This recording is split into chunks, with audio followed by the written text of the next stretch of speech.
Antes de começarmos, vou explicar um pouco mais sobre as iniciativas globais e regionais para combater as mudanças climáticas. Elas são como um grande esforço para tentar resfriar o planeta e reduzir os efeitos negativos do aquecimento global. Esses esforços incluem acordos entre vários países para tentar diminuir a população e preservar o meio ambiente. O objetivo é manter o aumento da temperatura do planeta em níveis seguros. No nível regional, cada continente ou país cria seus próprios projetos. Por exemplo, a União Europeia tem um plano para se tornar neutra em carbono até 2050, ou seja, compensar ou eliminar as emissões de gases poluentes que produzem. E para isso, cada país define metas para diminuir suas emissões e buscar soluções mais limpas, como energia eólica, solar, entre várias outras. No nível regional, cada continente ou país também cria seus próprios projetos.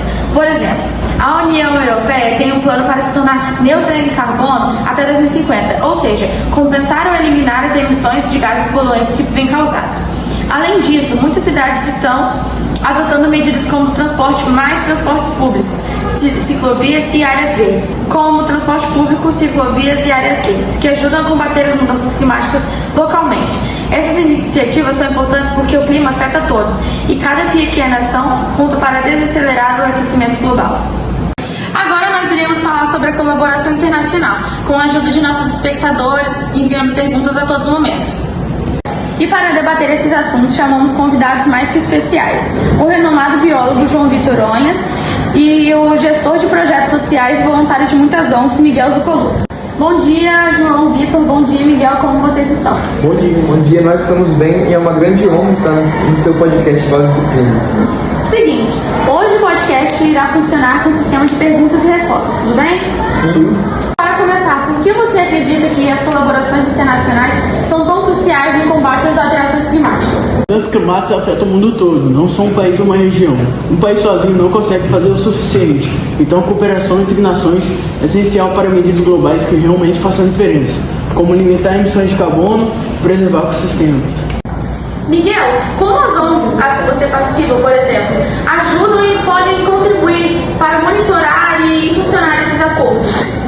Acordos como o Acordo de Paris cria uma plataforma comum para todos os países que concentram em metas claras, cria objetivo e prazo, e acima de tudo, uma conduta de responsabilidade compartilhada. Sem isso, a tendência é que os países trabalhem de forma separada, e isso causa um trabalho menos eficaz. João, países têm assumido compromissos ambiciosos para reduzir as suas emissões. Você acha que estamos no caminho certo para alcançar essas metas? Estamos avançando, mas ainda há muito a ser feito. Os compromissos são importantes, mas a real implementação desses compromissos que é o grande desafio. Vários desses países ainda enfrentam dificuldades em adotar essas mudanças, devido a questões financeiras e políticas internas. Miguel, como as ONGs, as que você participa, por exemplo, ajudam e podem contribuir para monitorar e impulsionar esses acordos? As ONGs têm um papel fundamental em pressionar por transparência e cobrança de resultados. Além disso, nós fiscalizamos ações governamentais e empresárias. Também coletamos informações para os relatórios finais.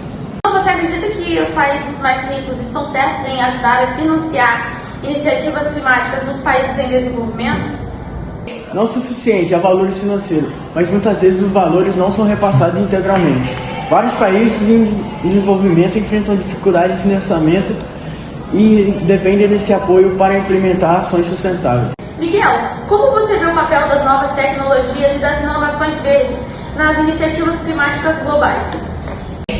As inovações são essenciais, tecnologias verdes, como energia solar e eólica, e inovações de agricultura sustentáveis, que são capazes de segurar a emissão de carbono. E o mais importante, essas tecnologias têm que ter uma transferência de tecnologia para outros países e tem que ser muito acessível. Como a educação ambiental pode ajudar na luta contra as mudanças climáticas? A educação é fundamental, quando as pessoas entendem o impacto das suas ações e como podem ajudar. Elas se tornam mais conscientes e engajadas. A educação ambiental desde cedo cria uma geração mais comprometida com práticas sustentáveis. Miguel, agora falando sobre o setor privado. Como você avalia o papel dele nessa luta global contra as mudanças climáticas? As empresas têm um papel essencial e precisam fazer a sua parte. Cada vez mais temos empresas assumindo um compromisso com a sustentabilidade, mas ainda precisamos de políticas mais rigorosas e incentivos para que eles façam a transição para modelos mais sustentáveis. João, como as comunidades locais podem contribuir para as iniciativas globais de mitigação climática? As comunidades locais conhecem muito bem seus ecossistemas e têm práticas sustentáveis que foram desenvolvidas ao longo do tempo. Quando as iniciativas globais incluem uma comunidade, aumenta a chance de sucesso, pois respeita e valoriza o conhecimento local. Bom, agora voltando ao assunto do Tratado de Paris. Não tenho total compreensão. Você, João Vitor, poderia me falar um pouco mais sobre o assunto? Claro, as NDS são as metas que cada país define para reduzir suas emissões. Como parte de Acordo de Paris, cada país estabelece sua própria meta de acordo com suas realidades e revê essas metas a cada 5 anos, para aumentar a ambição e mostrar que realmente está comprometido com a redução de gases de efeito estufa. Muito bom. E Miguel, os Objetivos de Desenvolvimento Sustentável da ONU também têm metas relacionadas ao clima, certo? Você poderia me falar um pouco mais sobre isso? Isso mesmo. Os ODS 13, por exemplo, é totalmente voltado para a ação climática. Perfeito.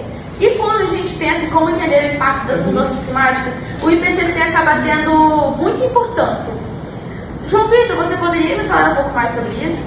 Com certeza, o IPCC, ou Painel Intergovernamental sobre Mudanças Climáticas, é essencial nesse processo. Eles fazem relatórios com os dados e estudos mais recentes sobre o clima, explicando quando as mudanças climáticas estão afetando o planeta, quais os impactos e o que pode ser feito.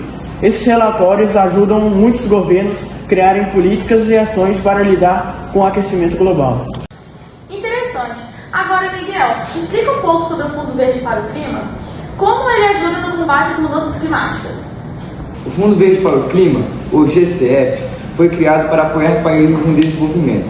Ele financia projetos que visam tanto a preservação ambiental, a adaptação climática, como energias renováveis e a prática de agricultura sustentáveis. Basicamente, ele ajuda esses países a implementarem ações que sozinhos teriam dificuldades de financiar. Muito bem. E falando em compromissos de cada país, você já deve ter ouvido falar das contribuições nacionalmente determinadas, ou NDCs. João Vitor, você pode me explicar um pouco mais sobre isso? Claro, as NDS são as metas que cada país define para reduzir suas emissões. Como parte de Acordo de Paris, cada país estabelece sua própria meta de acordo com suas realidades e revê essas metas a cada 5 anos, para aumentar a ambição e mostrar que realmente está comprometido com a redução de gases de efeito estufa. E agora a pergunta de uma telespectadora. A Caroline perguntou sobre a neutralidade de carbono. Miguel, o que significa um país ou uma empresa querer se tornar neutro em carbono?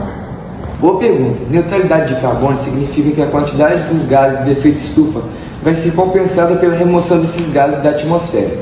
Isso pode ser feito com o uso de energias renováveis, reflorestamento ou até tecnologias de captação de gás carbono.